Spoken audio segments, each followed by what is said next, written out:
Prime Minister Modi embarks on his Israel visit. It will be the first visit to Israel by any Indian Prime Minister. Prime Minister Modi will be accompanied by Prime Minister Netanyahu throughout during this two-day visit. It's a rare gesture accorded usually to US presidents and the Pope during their visits to Israel. But Israel is planning to make the visit special for the Indian PM as they roll out the red carpet. Prime Minister Modi and Israeli Prime Minister Netanyahu are expected to sign key defense deals and also talk about cooperation on cybersecurity. Modi will be meeting the 26/11 terror attack survivor, Baby Moshe, who was rescued from the Jewish Chabbad House in Mumbai.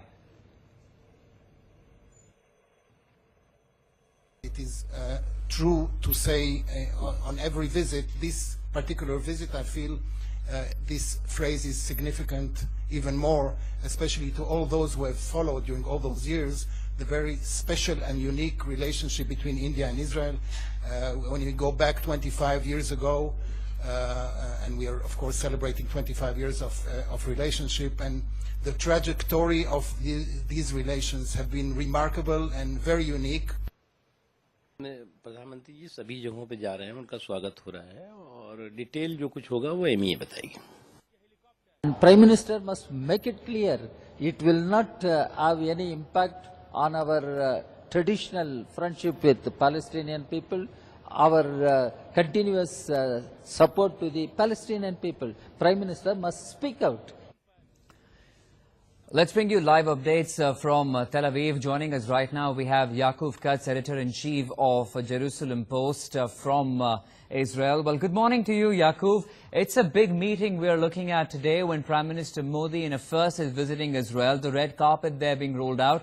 Bring us further details of what the reception is going to be all about when Prime Minister of Israel is also going to be there.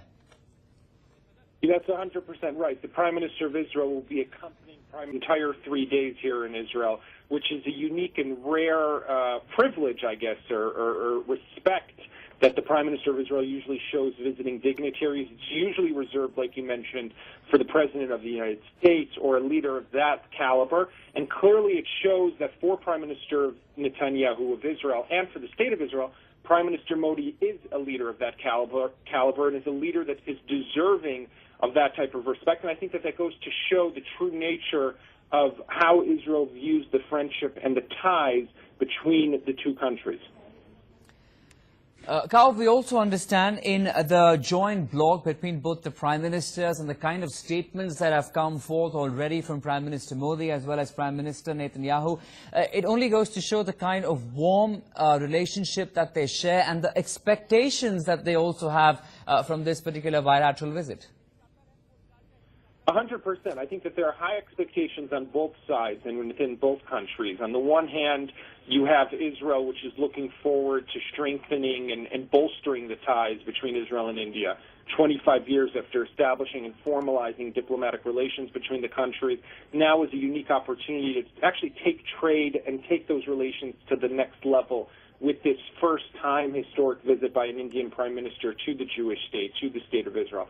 And that can be done by, for example, signing free trade agreements, bringing exports up from $5 billion to doubling it, which is, it's currently at $5 billion, to taking it and moving it to different sectors. There's a lot of arms deals that are done. There's a lot of agriculture and water technology that can be also applied here. There's cyber technology. So there's a lot of different spheres that this relationship can advance. And I think in India there's an expectation that there's a lot that the Indians can learn from Israel's technology. There's a lot of that the Indians can learn from the way that Israel has established itself as a very innovative state, a country which is known for its creativity and for its technology. These are two countries, let's remember, established just around the same time, have both been successful democracies in their own way, and they share a lot of those mutual values and respect, and therefore there's also that level, but there's also the terrorism, and we can't ignore the fact that both Israel and India are facing unique threats. They have a lot that they can share and learn from one another, and those experiences are definitely going to come up throughout the 3 days of Prime Minister Modi's visit to Israel. And now we understand that, of course, India is one of the highest exporting countries from Israel when it comes to at least defense equipment. We've been seeing the kind of engagement both India and Israel have where defense cooperation is concerned. Agriculture as well, where the produce in India has really gone leaps and bounds with the kind of support and the technology that Israel has been able to provide India. But explain to us in further detail, is it really about agriculture and defense this time, or are there new agendas that these two heads of state will be speaking of, will be engaging in when they meet in Tel Aviv? Look, I think that we have to look at the two different levels here. On the one hand, there's a lot more trade that can be done. There's a lot more defense deals that can be done. There's water technology that you need in India that Israel are experts at, whether it's recycling sewage water, whether it's using drip irrigation for crops and for farmers, or whether it's desalination and those kind of things. There's cyber technology, which is important for banks and hedge funds and investment banks and capital funds, et cetera, which Israel is also an expert in. But there's also the level of sharing a message and clear values and understanding, and basically that's a message that resonates throughout the world. When you have a country the size and magnitude of India, which is, last I looked, you're about 1.3 billion people. Israel is a tiny little country in comparison. We're only 8 million people in Israel. And I think that when you see those types of countries that come together, it sends a message to the world that these are two countries that share similar threats, that share a potentially similar culture, that share a system of government, a democracy, democratic elections. In regions where that isn't something that can be taken for granted, you have two leaders that have a similar worldview when it comes to Islamic radicalism and extremism, and therefore when they come together and they share those ideas, that's also something that sends a message to the world that here you have two great countries, two great civilizations that are coming together. That's also something that the world listens to and sees. Yaakov, when Prime Minister Modi's foreign visits are concerned, and he has had plenty in the past few years of him being in power, the amount of time that he spends in a particular country also in a way tells us of the kind of dealings and the importance he shares with that particular nation. Like we've seen him, of course, spend a large amount of time in the United States and Russia. We've seen him also spend little, if need be, time in Netherlands very recently. It was half a day, not even a complete 24 hours over there. But now when he comes to Israel, we are talking about a 3-day visit. And a lot really relies on this 3-day visit. A lot has been planned, just not about bilateral and trade and defense and water management. Talk us through the other engagements that we are looking at of Prime Minister Modi there in Israel. Well, the Prime Minister lands in a few hours, about 6 hours or so in Israel time. He'll arrive at about 4 in the afternoon, and there will be a welcome ceremony. You'll have probably all of the cabinet ministers who will greet him when he lands at Ben Gurion International Airport. From there, he heads to Jerusalem. He's scheduled to visit the Yad Vashem Holocaust Memorial, that museum that commemorates the 6 million Jews who were murdered back in the 1930s, 1940s by Nazi Germany during the Holocaust. And then there's going to be a celebratory dinner later this evening at the King David Hotel, which is really one of the premier hotels here in Jerusalem, the capital of Israel. Tomorrow he'll be visiting with the Prime Minister. They'll be holding diplomatic talks and security talks between the different staffs.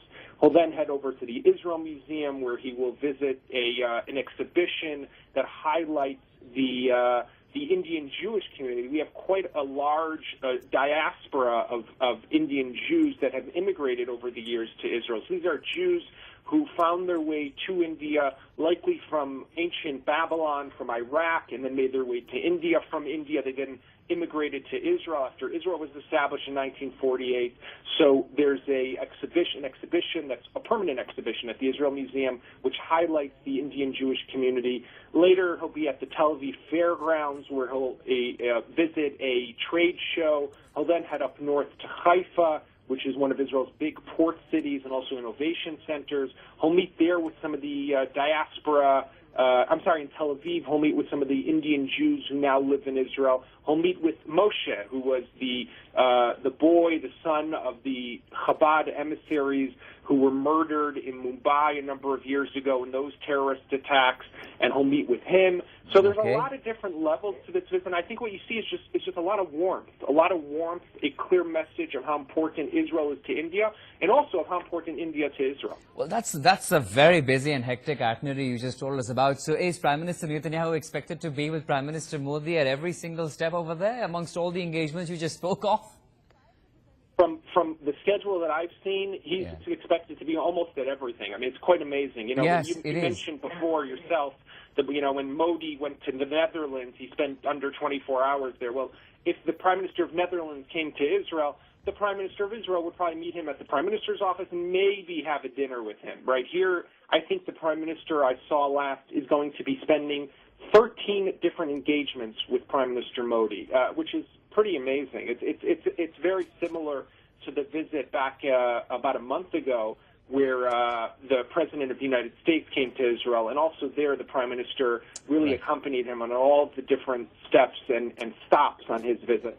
This is something that's really reserved for special visits, and I think that this is a clear demonstration of just how important Israel views these ties with India, and specifically with Prime Minister Modi.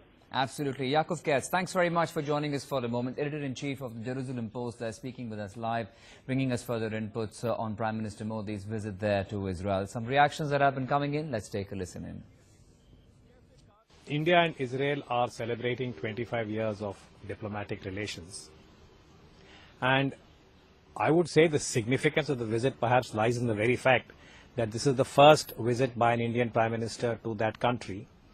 And this is coming 14 years after the Israeli Prime Minister at that time, Mr. Sharon, had visited India when Prime Minister Vajpayee was the Prime Minister in India.